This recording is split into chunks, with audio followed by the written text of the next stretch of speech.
ఏమండి నాకు తెలియకొడుతా ఈ సాయికృష్ణ యొక్క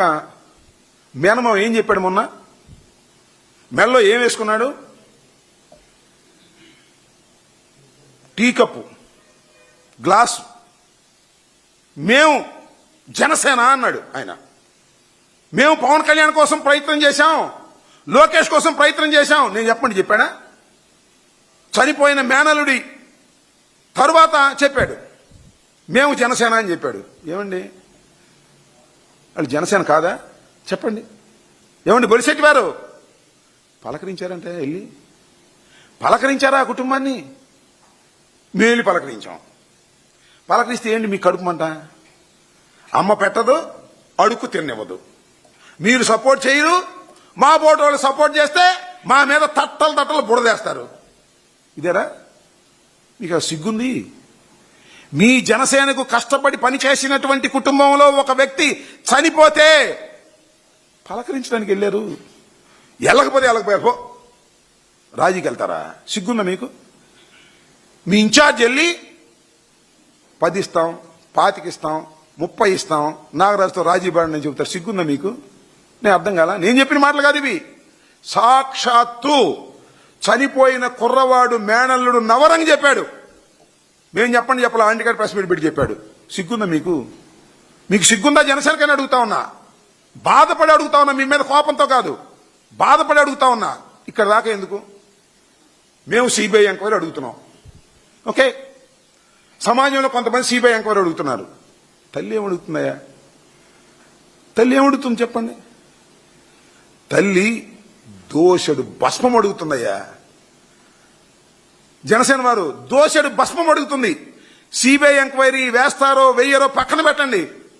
దోషుడు భస్మం ఇవ్వగలరా మీరు పవన్ కళ్యాణ్ గారితో చెప్పి చంద్రబాబుతో చెప్పించి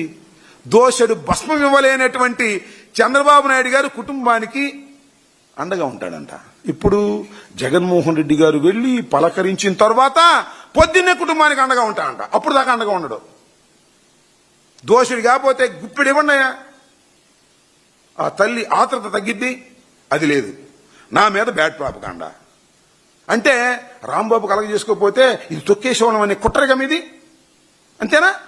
ఏమండి బొలిశెట్టి వారు అంతేగా బ్రదర్ తొక్కేస్తావా ఒక నిండు ప్రాణాన్ని పోలీస్ స్టేషన్లో దారుణంగా హత్య చేసేస్తే దాన్ని తొక్కేస్తారా జనసేన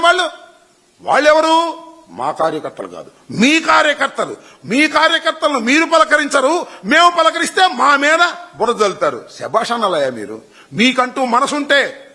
మేము పలకరించలేకపోయినా అంబటి రాంబాబు గారు జగన్మోహన్ రెడ్డి గారు పలకరించారు వారికి న్యాయం చేయడానికి దోహదపడ్డారని మీరు మమ్మల్ని శభాషణాలి డైరెక్ట్గా అనకపోయినా రహస్యంగా అనాలి కానీ మా మీద బురదలటం మా మీద ప్రెస్ మీట్లు పెట్టడం మా మీద కేసులు పెడతా అని నన్ను బెదిరించడం ఈ ఫేక్ ఫోటోలు అనటం మనిషి బతికున్నాడని చెప్పడం సిగ్గుండాలి మీకని మనం చేస్తున్నా 100% చెప్తున్నా మనిషిని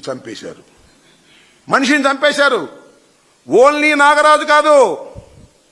చాలా మంది పోలీస్ అధికారుల పాత్ర ఉంది దీనిలో A1 నారా చంద్రబాబు నాయుడు A2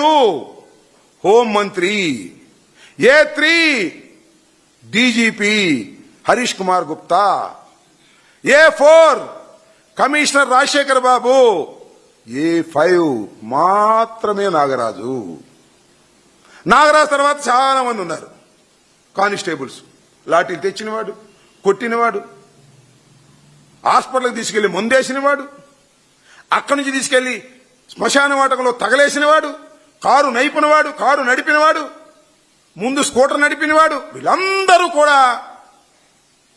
మొత్తం రెస్పాన్సిబుల్ వీళ్ళందరూ తేలాలి ఒక్క నాగరాజును బలి చేసేస్తావా చంద్రబాబు ఏమండి హరీష్ కుమార్ గుప్తా గారు ఏమండి రాజశేఖర్ బాబు గారు ఒక్క నాగరాజును బలి చేసేసి చేతులు దుడిపేసుకుందాం అనుకుంటున్నారా ఇంపాసిబుల్ అని మనం చేస్తున్నా ఇది భారత సమాజం భారత రాజ్యాంగం ఉన్నది ఇక్కడ ఏదో ఒక డోర్ తెరుచుకుంటుంది అన్ని డోర్లు మూసేస్తున్నారు మీరు టక ఏదో ఒక డోర్ తెరుచుకుంటుంది న్యాయస్థానం డోర్లు మాత్రం మీరు ముయ్యలేరు గుర్తుపెట్టుకోండి ఏదో ఒక న్యాయస్థానం